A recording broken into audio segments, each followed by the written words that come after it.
18 years ago, her toddler was abducted from the daycare, shattering her world and stealing the most precious part of her life. But then, one day she reads a fashion magazine and sees something shocking. Clara Maren stood among the towering bookshelves of Asheville Public Library, breathing in the familiar scent of paper and binding glue as she methodically returned books to their assigned places. At 45, her light brown hair now carried strands of silver, but her hands still moved with the same practiced precision they had for the past 20 years. The library had been her sanctuary, her constant companion through life's most devastating chapter. As she positioned a worn copy of To Kill a Mockingbird back onto its shelf, movement at the library entrance caught her attention. A young mother, perhaps in her late 20s, struggled through the door while balancing a shopping bag and the hand of a toddler. The little girl, no more than 2 years old, bounced with each step, her blonde pigtails swinging like pendulums. "Excuse me," the mother called, approaching Clara's desk. "Could you point me toward the children's section?" Clara smiled warmly. "Of course, it's right through that archway and to your left. We just got some new picture books in yesterday." "Thank you," the mother said, tugging gently at her daughter's hand. The toddler, however, had other plans.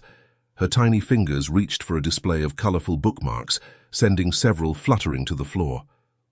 "Sophie, no touching," the mother scolded gently, crouching to collect the scattered bookmarks.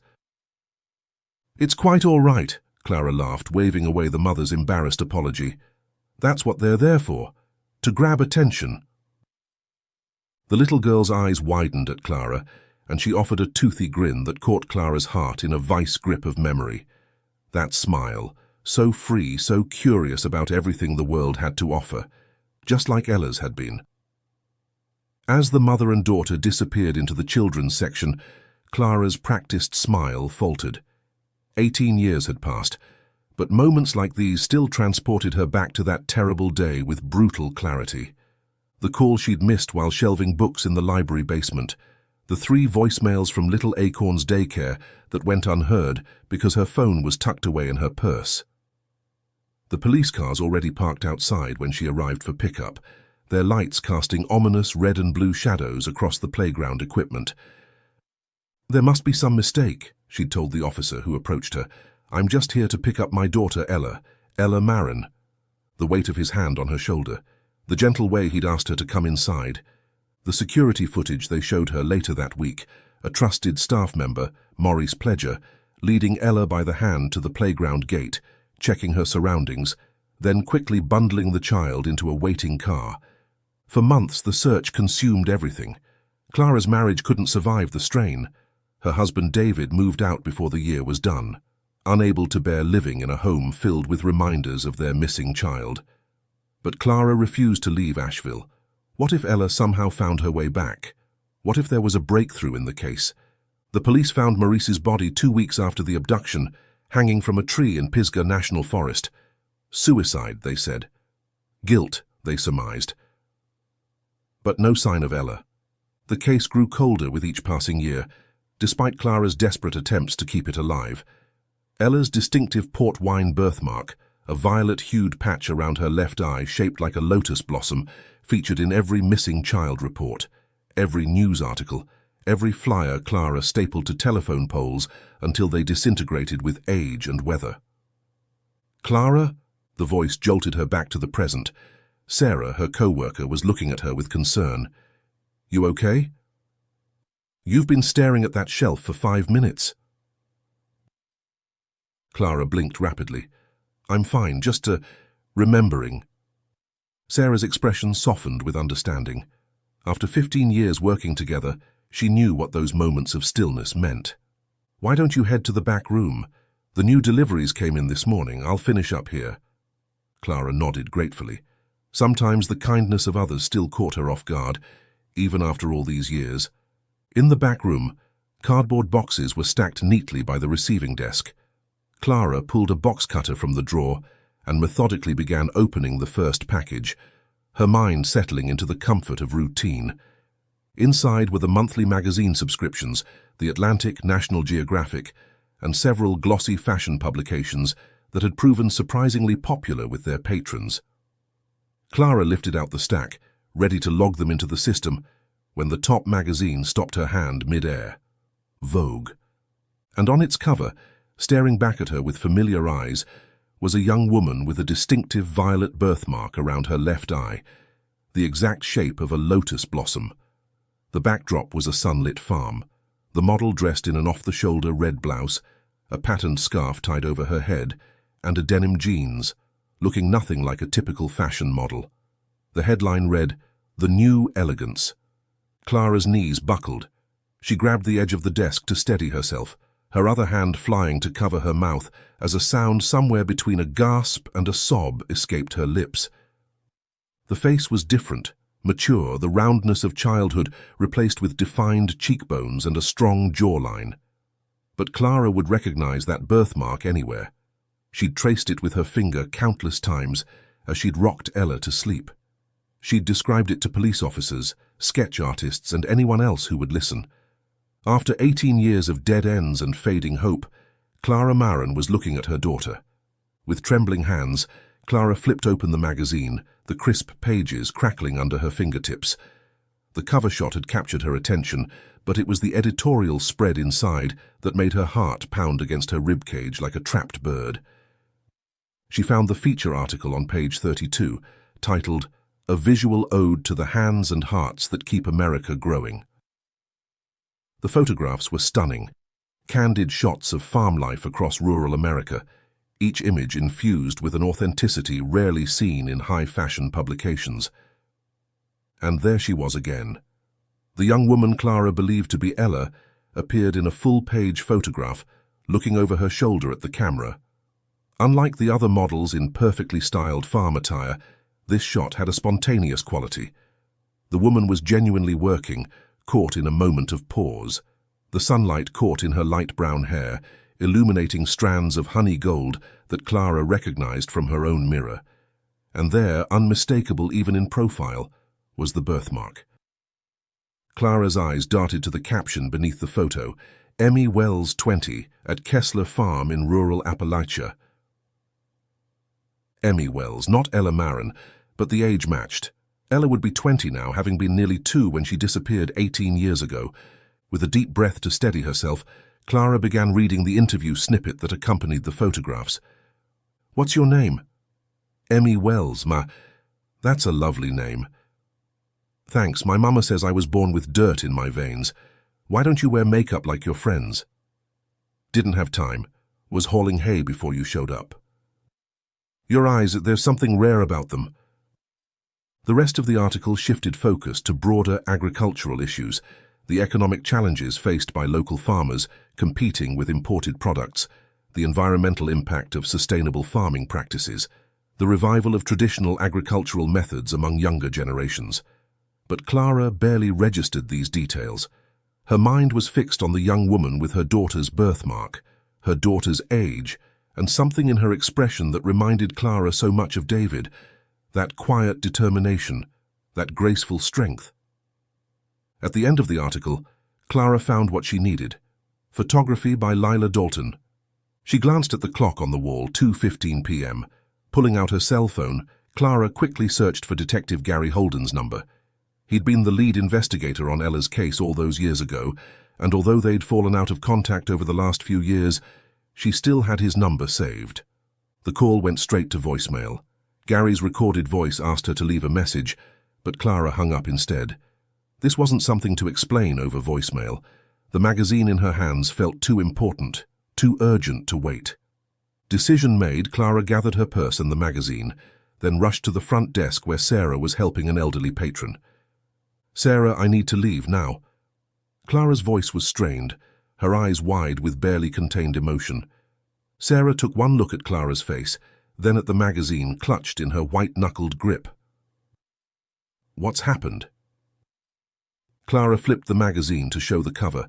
"I think I found her, Sarah. I think I found Ella." Sarah's hand flew to her mouth as she recognized the birthmark. Everyone at the library knew about Clara's missing daughter. Many of them had helped distribute flyers in those first desperate years. "Go," Sarah said immediately. "We'll cover your shift. Do you need someone to go with you?" No, I need to go to the police station. Show them this. Clara was already backing toward the door, as if afraid the magazine might vanish if she wasted another second. Let us know what happens, Sarah called after her, and Clara... She hesitated, then offered a cautious smile. Good luck.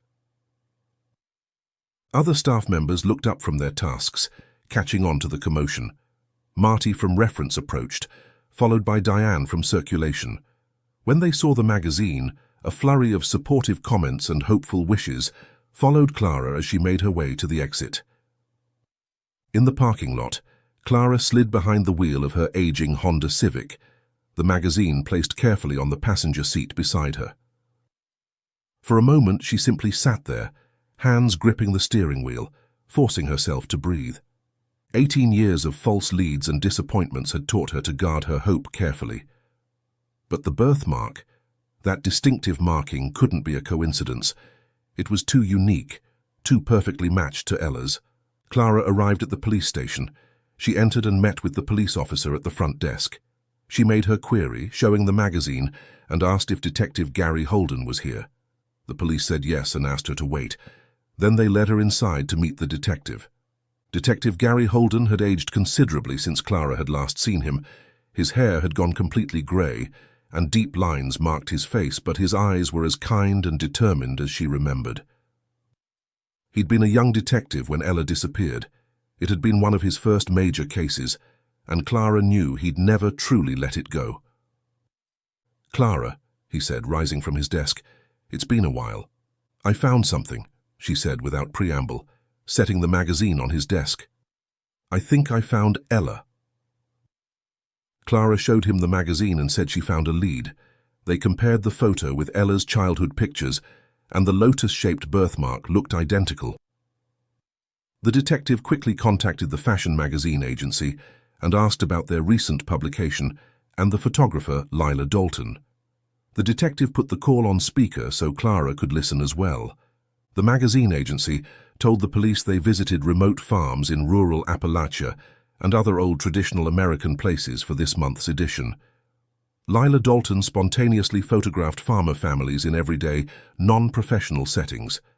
The representative on the phone was excited about how authentic the images had turned out. Ms. Dalton has a real eye for capturing genuine moments, the woman explained.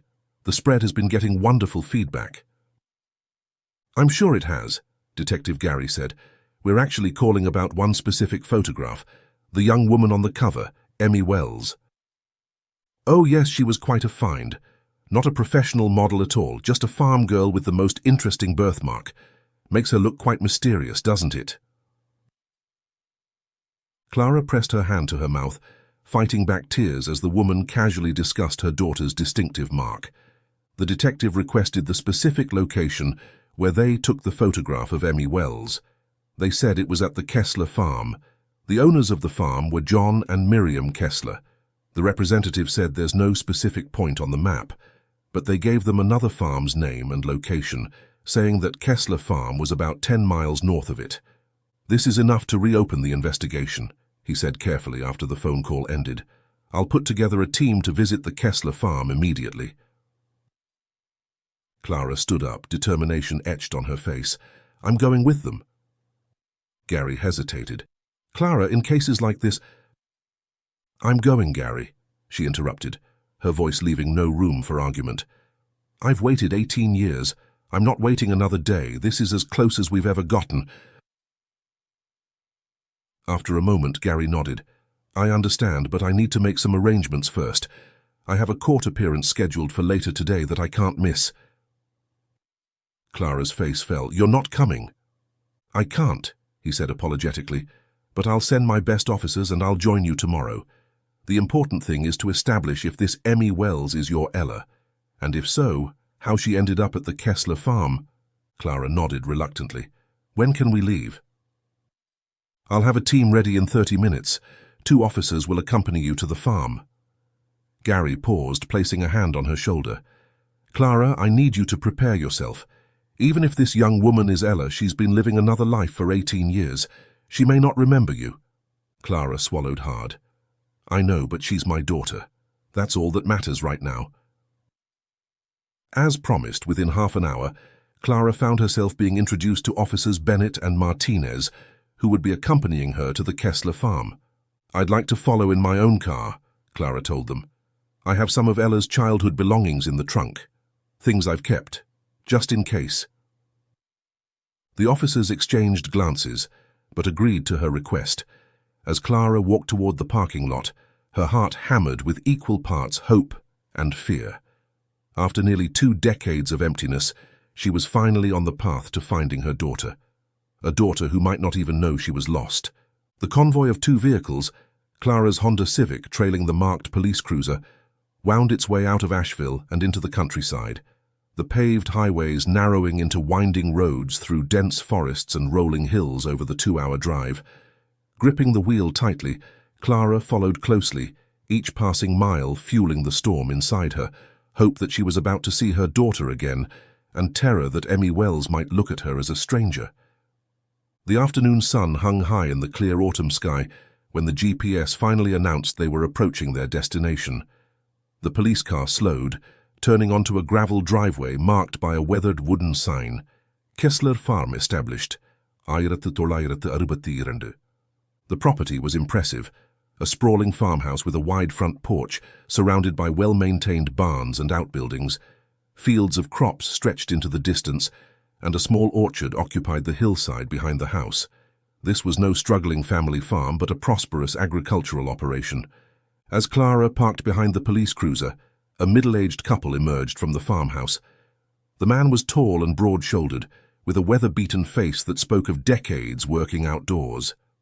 The woman beside him was petite, her greying hair pulled back in a practical bun, her expression wary as she observed the police car. Officers Bennett and Martinez approached the couple, badges displayed. Clara hung back slightly, her heart thundering in her chest as she strained to hear the conversation. "Mr. and Mrs. Kessler?" Officer Bennett asked. "That's right," the man confirmed. "I'm John Kessler, and this is my wife, Miriam. What brings the police all the way out here?" Officer Bennett gestured toward Clara. "This is Mrs. Clara Marin. She has reason to believe that a young woman who was photographed on your property might be her daughter, who went missing 18 years ago." John and Miriam exchanged a quick glance that Clara couldn't quite interpret. "You must mean the magazine people," Miriam said carefully.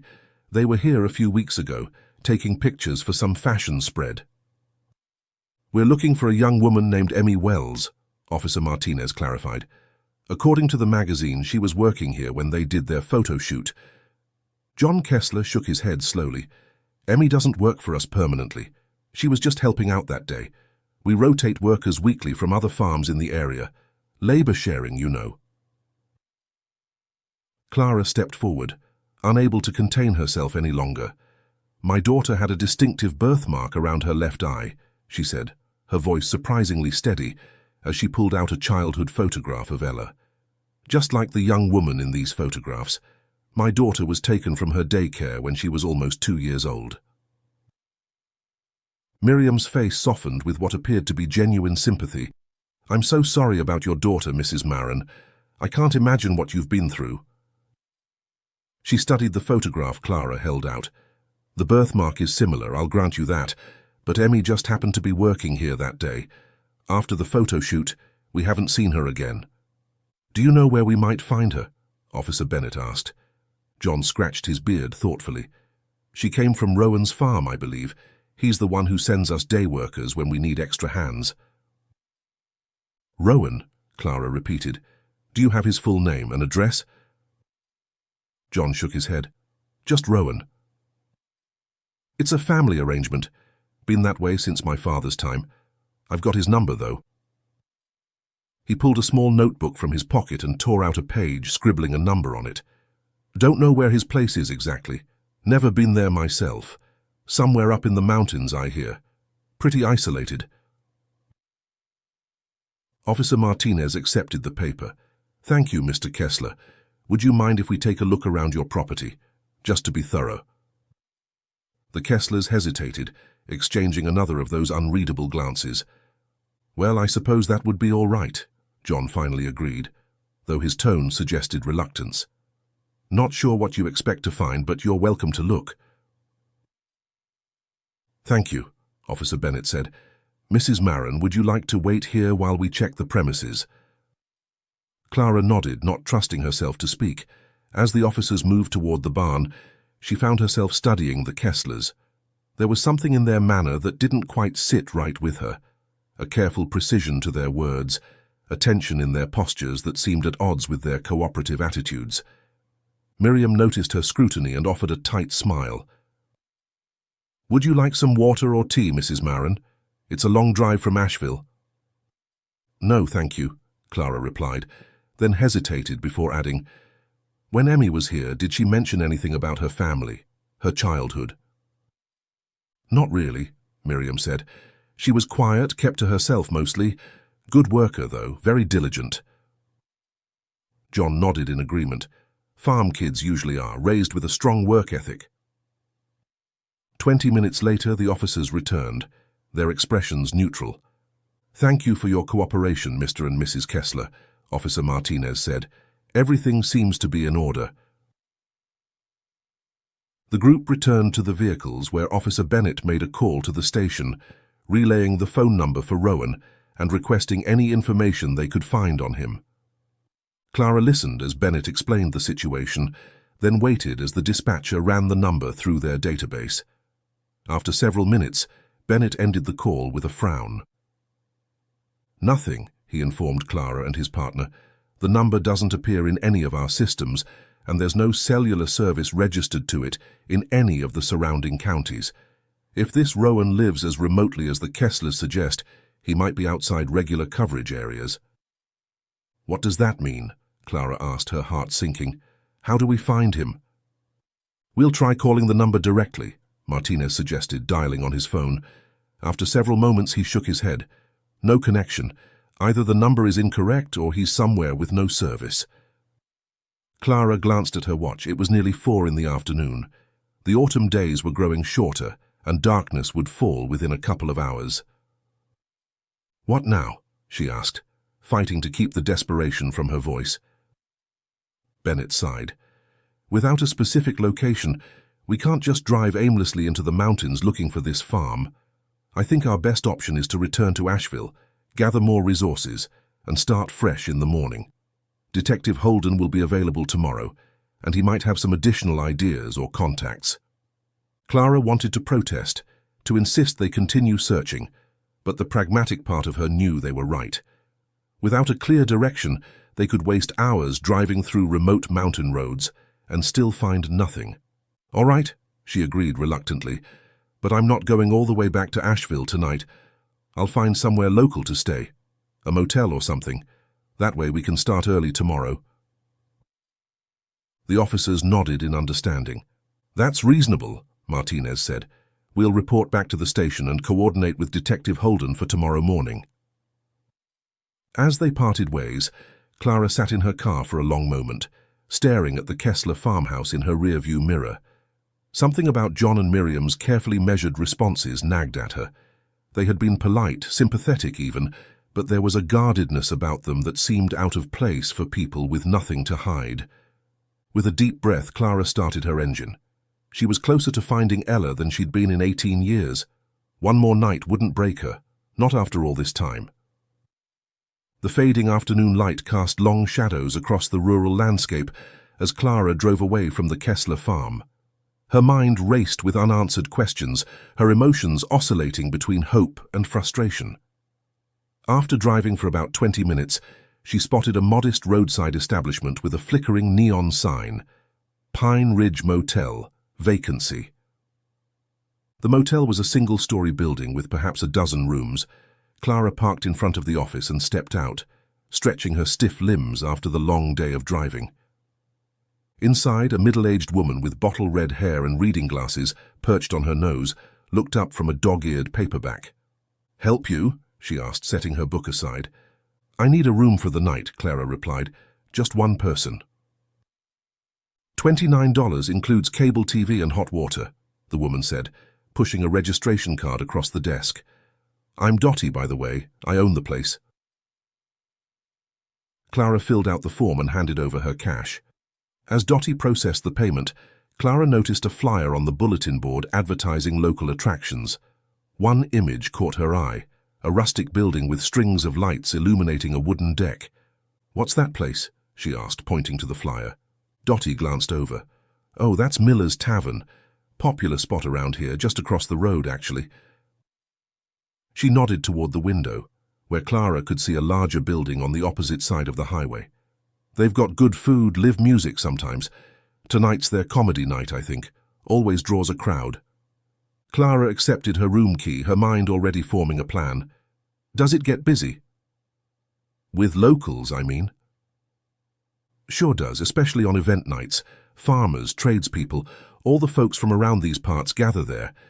It's about the only entertainment for 20 miles in any direction." Dottie studied Clara with newfound curiosity. "You're not from around here, are you?" "No, I'm from Asheville. I'm actually looking for someone." Clara hesitated, then pulled out the magazine she'd carefully kept, revealing the cover featuring Emmy. "Have you ever seen this young woman? She might go by the name Emmy Wells." Dottie squinted at the page, then shook her head. "Can't say I have. Pretty girl, though. That birthmark is something else." Clara's hopes deflated slightly. What about a man named Rowan? Supposedly has a farm somewhere in the mountains. "I think I have." But again, Dottie shook her head. "Sorry, honey. Lot of farmers around these parts, and I can't be certain." She handed back Clara's magazine.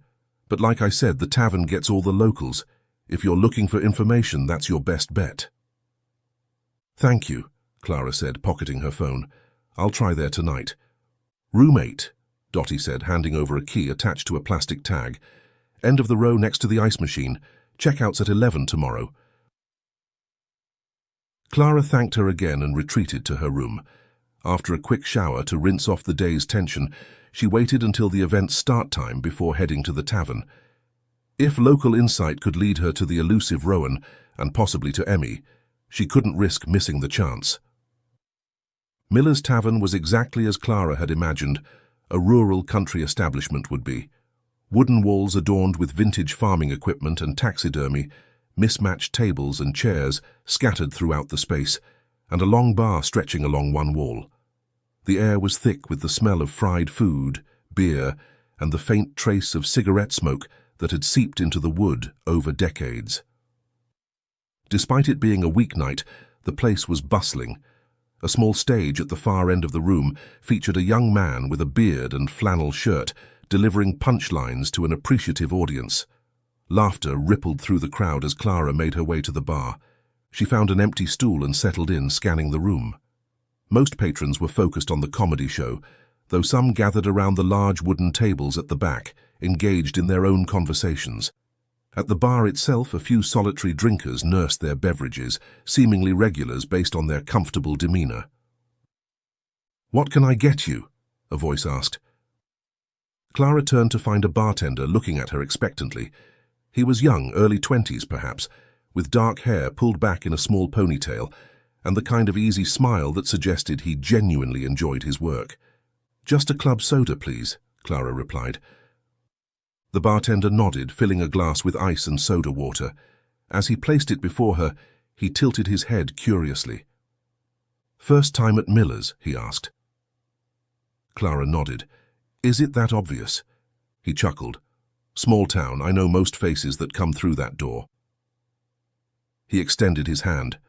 "I'm Bran Pledger. This is my dad's place, but I'm the one who runs it most nights." The name sent a jolt through Clara's system. Pledger, the same surname as Maurice, the daycare worker who had abducted Ella, but it couldn't be.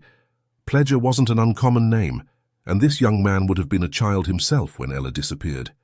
"Clara," she managed, returning his handshake. "Clara Marin." "So, Clara Marin," Bran said, leaning slightly against the bar.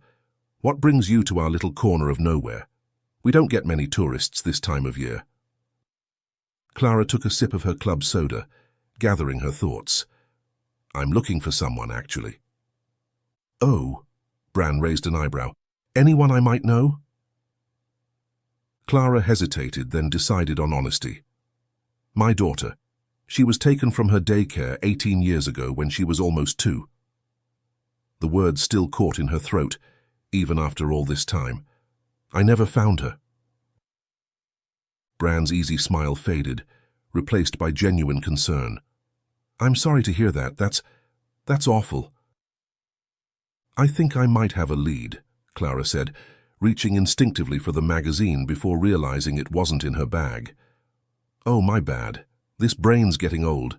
I left it in my car, but there was a young woman featured in a fashion magazine with my daughter's distinctive birthmark. The photo was taken at a farm nearby, the Kessler farm. Bran straightened up slightly. The Kesslers? They don't come in here much. Keep to themselves mostly. The woman in the photo was named Emmy Wells, Clara pressed. The Kesslers said she was a day worker. As she spoke, Clara noticed Bran's expression shifting subtly, a tightening around his eyes, a slight tensing of his jaw. My mother worked at a daycare center, he said suddenly, his voice quieter, before she passed away. Clara's heart skipped a beat. Oh? Where was that? Asheville, Bran replied, but she died when I was young. My dad raised me after that. He gestured vaguely toward the tavern. Built this place up from nothing.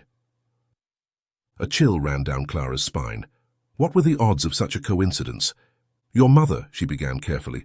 What was her name? Maurice, he answered. Maurice Pledger. The name hit Clara like a physical blow. Maurice Pledger, the daycare worker who had taken Ella, the woman whose body had been found in the forest 2 weeks after the abduction. Clara struggled to keep her expression neutral as her mind raced. The police had concluded that Maurice had committed suicide, probably out of guilt, after selling Ella away, because the police couldn't find the girl with her. Is everything okay? Bran asked, noticing her reaction. You look like you've seen a ghost. I'm fine, Clara lied, just tired from the drive. She glanced around the bar, trying to gather her thoughts. That's when she spotted it. A framed photograph of the woman on the shelf behind the bar, partially hidden among bottles of liquor. Actually, I'm not. Clara took a deep breath. Bran, I need to tell you something, she said, her voice low but steady. Your mother. I know who she was. Bran frowned. What do you mean? I recognized her in that photograph because I've seen her face hundreds of times. Clara pulled out her phone, scrolling to an old news article with Maurice's photo. Your mother was the daycare worker who took my daughter. Bran's face drained of color as he looked from the phone to Clara and back again. No, he said, shaking his head. That can't be right. My mum, she was a good person. Dad always said... The security cameras at Little Acorn's daycare captured her leading my daughter out to a waiting car, Clara continued, her voice gaining strength. 2 weeks later, they found her body in Pisgah National Forest. The police believed she killed herself out of guilt. Bran braced himself against the bar, visibly shaken. This can't be happening, he muttered. Then louder, Are you sure? Absolutely sure it was her. Clara nodded. I'm certain, Bran, I'm sorry. He ran a hand over his face, then abruptly turned and called to another bartender, Jake, cover for me. Without waiting for a reply, he motioned for Clara to follow him to a quieter corner of the tavern. Once seated at an empty table, Bran leaned forward, his voice barely audible over the comedy show still in progress. My dad told me Mum died because of debt collectors, he said. He said my mum had paid back a man my dad owed money to, but the man killed her anyway and made it look like suicide. He hung her from a tree. Clara's breath caught. The official report was suicide, but there were always questions. She hesitated, then asked, Did your father ever mention anything about a child? About what happened to her? Bran shook his head vehemently. No, never. I was only 5 when Mum died. Dad never talked much about it. It was too painful for him. His eyes suddenly widened with realization. You think my mom took your daughter to pay off my dad's debts, and then what? Sold her? That was the police theory, Clara confirmed softly. But they never found Ella. The trail went cold after your mother died. Bran was quiet for a long moment, processing this revelation. Finally, he said, "I'm so sorry for what my family did to yours. I had no idea." His eyes met Clara's, filled with genuine remorse. "But now you think your daughter might be here, this Emmy person?" Clara nodded. "The birthmark is identical, a violet patch around the left eye shaped like a lotus blossom, and she's the right age." "And the Kesslers mentioned someone named Rowan," Bran murmured, more to himself than to Clara. He suddenly straightened. "Rowan is my father's name." Clara stared at him in shock. "Your father is Rowan Pledger?" Bran nodded slowly. "Yes, and I'd recognize his phone number anywhere, but that's the old one." He pulled out his phone, showing her the contact entry for Dad. The new number didn't match the one John Kessler had given to the police. "The Kesslers lied," Clara whispered. "They said they didn't know where Rowan lived, that he was somewhere in the mountains. But if he's your father, and he owns this tavern—"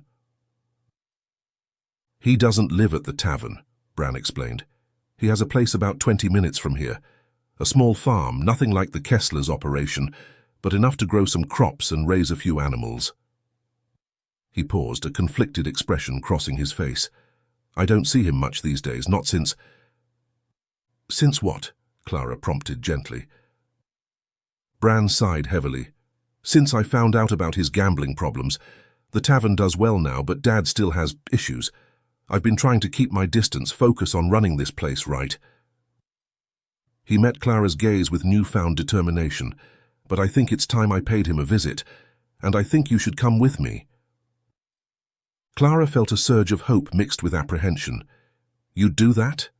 Even after what I just told you about your mother?" "Especially because of that," Bran replied firmly. "If my family had anything to do with taking your daughter, then I need to help make it right." He glanced at his watch. "It's not too late, we could go now." "Now?" Clara echoed, suddenly nervous at how quickly things were moving. Bran nodded. "Jake can handle the bar for the rest of the night." He looked at Clara intently. "Unless you'd rather wait until morning. Get the police involved." Clara considered this briefly, then shook her head. "Number, I've waited 18 years. I don't want to wait another minute." Bran stood, determination in his stance. "I'll tell Jake I'm leaving and we can go. My car's out back, but—" "I'll follow in my car," Clara interjected. "I have some things there. Photographs, belongings of Ella's that I've kept. They might help." With a nod of agreement, Bran went to inform his co-worker while Clara finished her drink, her mind racing with possibilities. Was she finally on the verge of finding Ella after all these years? And if so, what role had Rowan Pledger played in her disappearance? The night had fully settled over the rural landscape as Clara followed Bran's pickup truck along winding back roads. Her headlights illuminated the occasional reflective eyes of wildlife watching from the roadside, and the moon cast an ethereal glow over the rolling countryside. During a straight stretch of road, Clara quickly used her phone to text Detective Holden that she believed she was getting closer to finding her daughter, and shared her pinpoint location with him just in case. She knew the reception was spotty in these rural areas, but hoped the message would go through. Clara's hands gripped the steering wheel tightly, her mind replaying Bran's revelations about his parents. If Rowan Pledger was indeed the mysterious Rowan mentioned by the Kesslers, and if he was Maurice's husband, then the connections were becoming clearer and more disturbing. But one detail nagged at her. John Kessler had claimed Rowan lived up in the mountains, yet Bran's directions were taking them through relatively flat farmland. Either the Kesslers had been deliberately misleading, or they weren't talking about the same Rowan. After about 20 minutes of driving, Bran's pickup slowed, turning onto a narrow dirt road marked only by a weathered mailbox. Clara followed cautiously, her sedan bouncing over the uneven surface.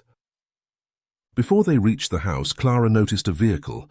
An older model sedan was pulling out of the driveway ahead.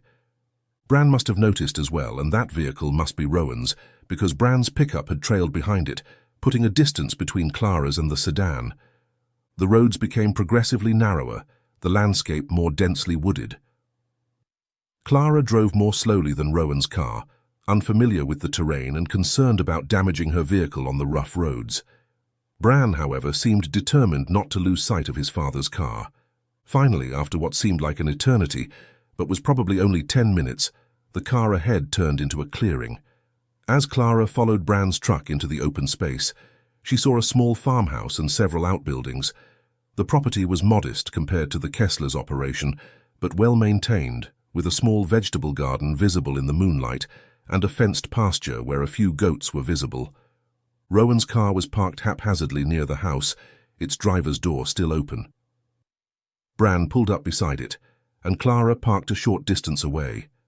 As she exited her car, Clara could hear Bran calling out to his father, "Dad, what are you doing at the farm this late? I went by your house and saw you leaving." Rowan Pledger stood by his car, a tall man with the same dark hair as his son, though streaked with grey. His weathered face held a mixture of confusion and wariness as he looked from Bran to Clara. "Bran, what are you doing here?" he asked, his voice deep and gruff. "And who's this woman?" Bran approached his father, his posture tense. "This is Clara Marin, Dad. She came to the tavern looking for her daughter, a daughter who was kidnapped 18 years ago by Mom." Rowan's expression shifted, a flash of recognition quickly masked by confusion. "What are you talking about? Your mother never kidnapped anyone." "She did, Dad," Bran said, his voice tight with emotion. "Clara has proof.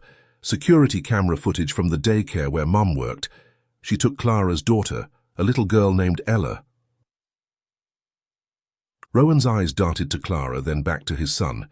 "This is ridiculous. Why would you bring this woman here, making these kinds of accusations in the middle of a night?" Clara stepped forward, her heart pounding but her voice steady. "Mr. Pledger, I'm not here to cause trouble. I just want to find my daughter. The Kesslers mentioned someone named Rowan, who arranges day workers for their farm, and gave me your number. I've been trying to reach you, but I couldn't get through. Your son said it was one of the old lines."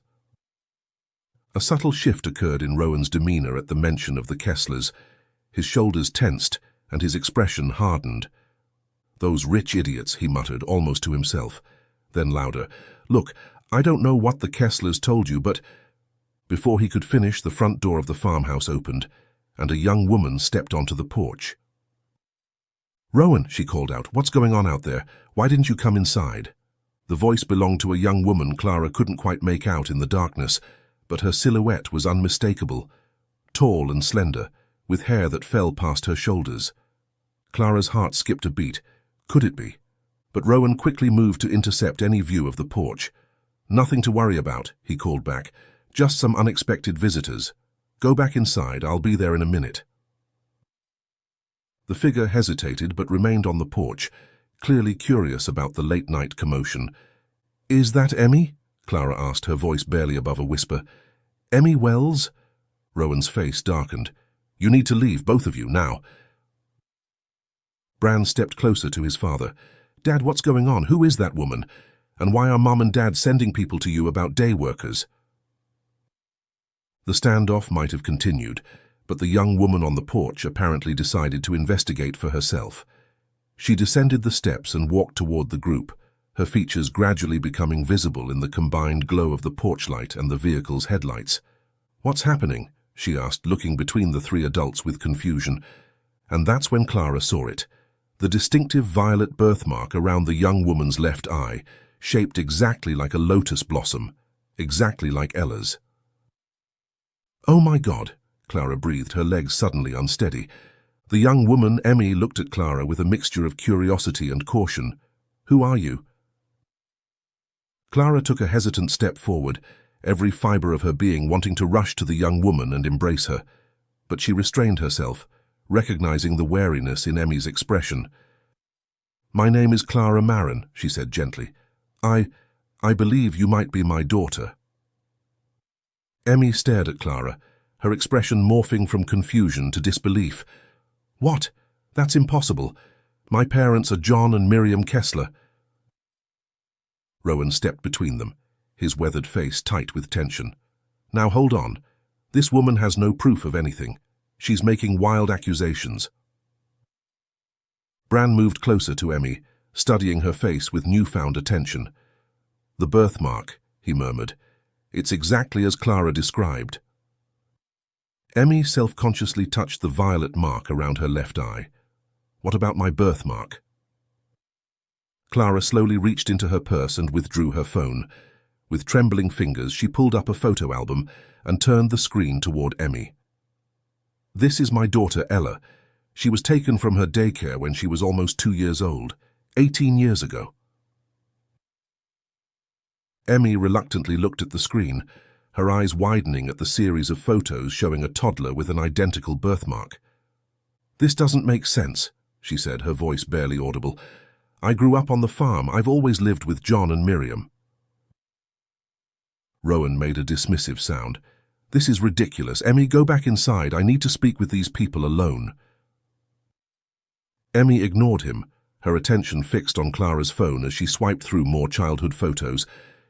"If what you're saying is true, then John and Miriam—" "Aren't your parents," Clara finished softly. "The Kesslers told me that you were a day worker sent by Rowan. They claimed they barely knew you." Emmy's head snapped up at this, her expression hardening. "What? That's a lie. They raised me." Rowan cursed under his breath. "Those Kessler morons, what were they thinking? Giving away my name and number?" Bran turned to his father, suspicion darkening his features. "Dad, what's going on here? What do you know about this?" Rowan looked between the three faces staring at him and seemed to deflate slightly. "Look, it's complicated." "Uncomplicate it," Bran demanded, an edge in his voice that Clara hadn't heard before. Rowan ran a hand through his greying hair. "The Kesslers asked me to keep Emmy here for a few weeks. They said someone was looking for her, someone dangerous who might try to take her away because they couldn't pay their debt." "Debt?" Emmy echoed, confusion evident on her face. "What debt?" "The farm is doing well, it always has." "That's what they told me," Rowan insisted. "They said there were creditors, dangerous people looking for you. They wanted to keep you safe until things blew over." Bran scoffed. "And you believed them?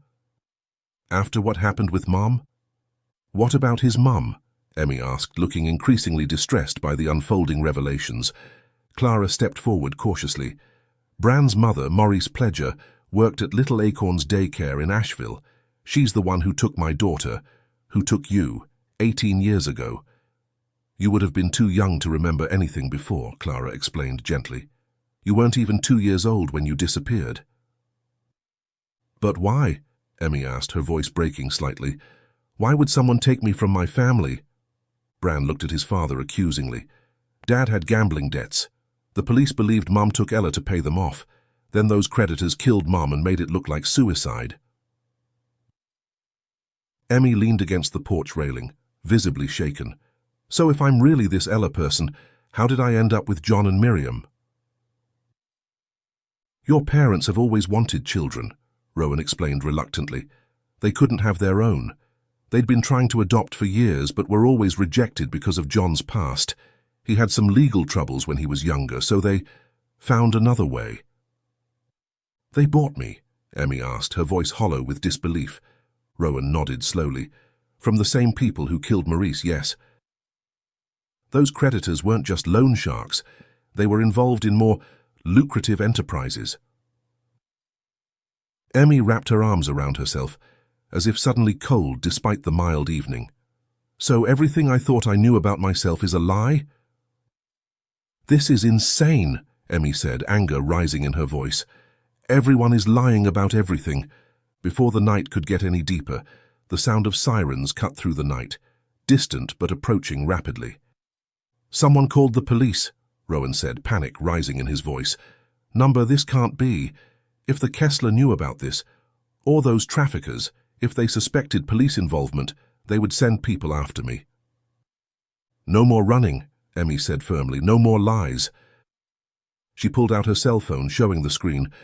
"I called them when I first heard you arguing outside. I want the truth, all of it, and I'm not afraid to face it." The flashing lights of police cruisers lit up the farmyard as several officers approached. Clara recognized some of them from earlier that day, but Officers Bennett and Martinez were nowhere in sight. "What's going on here?"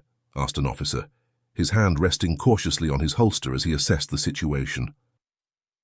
Emmy stepped forward. "I called you. My name is Emmy Wells, at least that's what I've always been told. But this woman," she gestured to Clara, "says I'm her daughter who was kidnapped 18 years ago." The officer's eyes widened slightly as he connected the dots. "You're the missing person from Asheville? The one with the birthmark?" Emmy nodded, unconsciously touching the violet mark around her eye. Clara reached out. Another officer spoke into his radio, confirming they had located the subject of the recent alert. "We'll need all of you to come to the station to sort this out," the first officer said. Clara stepped forward and reported the Kesslers to the nearest officer, urgently explaining their involvement in Emmy's abduction. The officer's expression turned grave as he radioed for backup to bring the Kesslers in for questioning. "We're going to need all of you to come to the station immediately," he said. "We have officers securing this property as a potential crime scene." They were each guided to separate police vehicles. As Clara was escorted to a cruiser, she caught Emmy's eye. The young woman's expression was a complex mixture of fear, determination, and something like hope.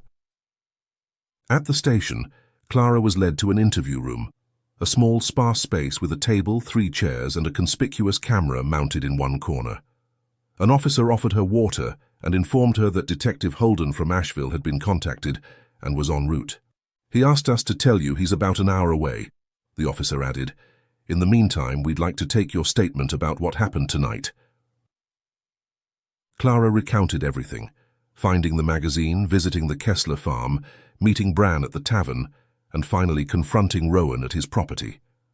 The officer took detailed notes, occasionally asking clarifying questions, but mostly letting Clara speak uninterrupted.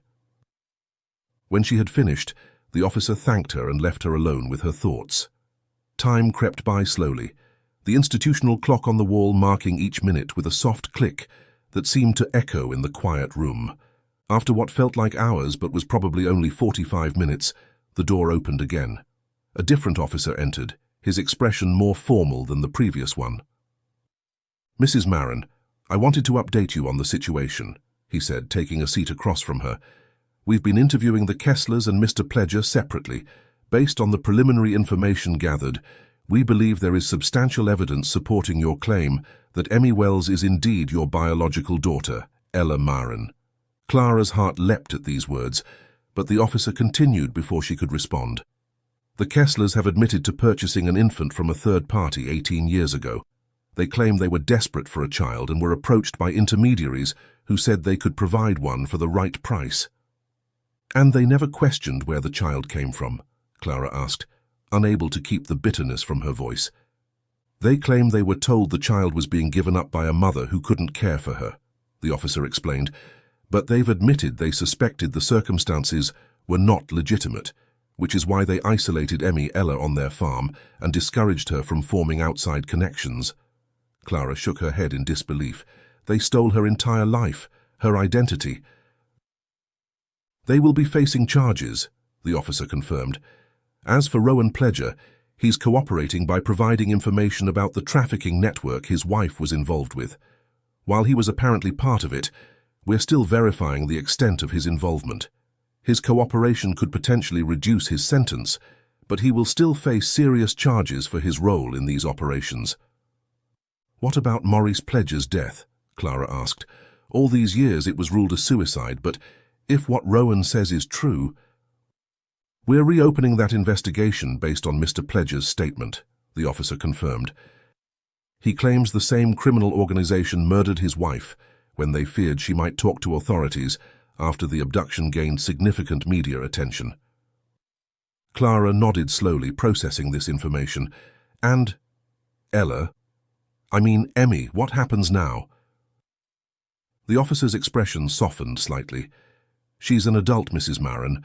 Legally, she can make her own decisions about where she goes and who she maintains relationships with. But she has expressed interest in speaking with you further." Hope bloomed in Clara's chest. "Can I see her now?"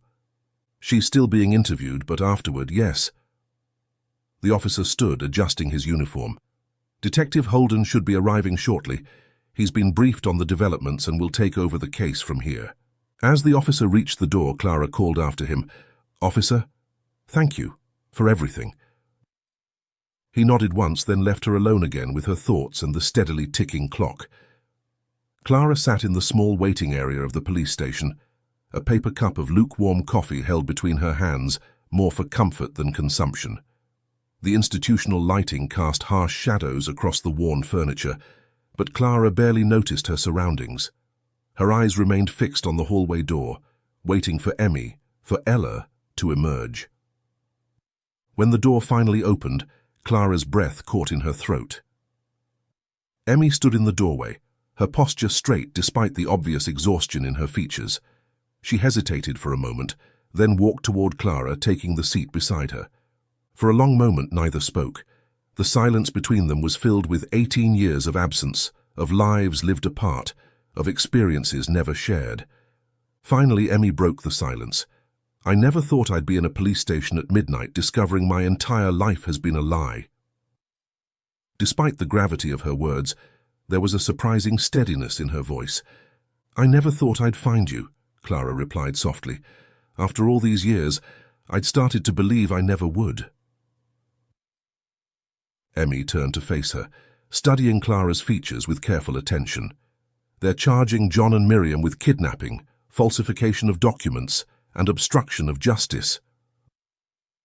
"I'm sorry," Clara said, and found that she meant it. "I know they raised you, cared for you." "They did," Emmy acknowledged, "but they also isolated me, controlled who I could see, where I could go. They always said it was for my protection, that the outside world was dangerous." A bitter smile crossed her face. "I guess now I know why." Clara hesitated, then asked the question that had been burning in her mind. "How did you end up in that magazine? If they were so careful about keeping you hidden." Emmy's expression softened slightly. "That was an accident. The photographer, Lila, was taking pictures of the neighboring farm. She got lost and ended up on our property. I was working in the fields when she spotted me." A small, proud smile touched her lips. "She said my birthmark was striking, unique, that it made me photogenic." I smiled for her. John and Miriam were furious afterward, but by then it was too late. The photos were already scheduled for publication. "I'm glad she got lost," Clara said. "That birthmark, it's how I knew it was you. I would have recognized it anywhere." Emmy touched the mark self-consciously. "The Kesslers always made me feel it was something to hide, something shameful." "It's beautiful," Clara assured her. "Your father, your birth father, David, he called it your lotus mark. He said it meant you were special." A flicker of interest crossed Emmy's face.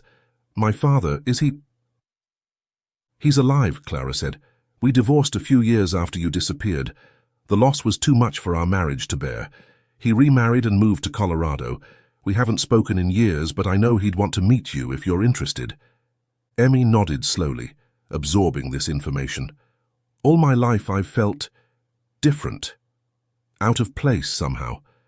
There were things about me that never made sense in the context of the Kesslers, the way I think, the things I'm drawn to." She trailed off, lost in thought. "You have your father's determination," Clara offered gently, "and his kindness. Even as a toddler, you showed those traits." Emmy looked at her with sudden intensity. "I have so many questions about who I was, who I am, about my life before." "I'll answer anything I can," Clara promised. "We have time now." The door to the hallway opened again, and the detective appeared, looking tired but satisfied. He nodded respectfully to Clara before addressing them both. "The Kesslers are being processed for formal charges," he informed them. "Rowan Pledger is cooperating fully with our investigation into the trafficking network. His information could help break up one of the largest human trafficking operations in the Southeast." "What will happen to him?" Emmy asked. "He'll face charges for his involvement," Detective Holden explained, "but his cooperation will be taken into consideration. The fact that he never directly participated in abductions may help his case." The door opened once more and Bran entered the waiting area, his expression solemn. "They're letting me go," he said, approaching the group. "They said I'm not implicated in any of this." He looked at Emmy with genuine remorse. "I'm so sorry for what my family did to yours. I had no idea." Emmy studied him for a moment. "It's not your fault. You were just a child when it happened." Bran nodded gratefully, then turned to Clara.